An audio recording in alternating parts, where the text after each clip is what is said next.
En fait, effectivement, ça fait longtemps que je m'intéresse à l'éducation, même si j'avais jamais eu l'occasion de travailler directement avec les enfants, mais je sens à quel point nos systèmes éducatifs, notamment celui que je connais le mieux en France, pêchent par un manque d'implication des enfants dans la créativité. Finalement, ce qu'il faut, c'est que les enfants aient le désir d'apprendre. Il faut qu'ils soient créatifs dans l'apprentissage. Et là, ils sont extrêmement passifs.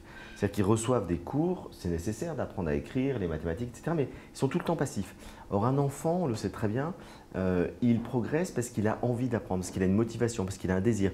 D'où des méthodes pédagogiques alternatives comme Montessori et autres, qui mettent en valeur finalement la créativité de l'enfant. Et à partir de sa créativité, mais il a envie d'apprendre parce qu'il le fait de manière ludique, de manière intéressante. Il se pose des questions et à ce moment-là, évidemment, il est beaucoup plus motivé pour apprendre. Donc, je suis sensible à ça depuis longtemps. Et dans mon domaine, qui est celui que je connais le mieux, qui est la philosophie, je me suis dit, mais il faudrait faire cette expérience de faire philosopher les enfants. Et puis je ne savais pas que ça existait depuis assez longtemps, 30 ans au Canada, aux États-Unis, 20 ans en France, ça existe en Belgique. Et puis d'un coup, je découvre ça. Je me dis, mais c'est formidable. Puis je vois que c'est quand même assez marginal, donc je me dis, j'ai envie d'en faire l'expérience. Ce qui fait que pendant un an, j'ai été rencontrer 400 enfants dans 18 classes, dans 5 ou 6 pays de la francophonie.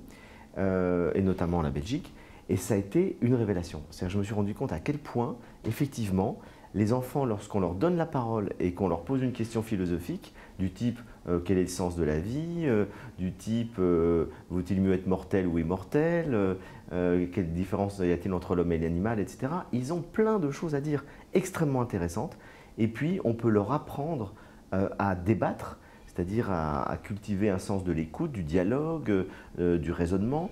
Et donc, c'est un formidable outil aussi pour créer, si vous voulez, un terreau démocratique où les enfants apprennent à s'écouter, à dialoguer. Donc, quand j'ai vu très vite à quel point c'était important, je me suis dit, je vais en faire un livre pour expliquer ça, cette expérience, et essayer de diffuser de plus en plus ces ateliers philo dans tout le monde francophone.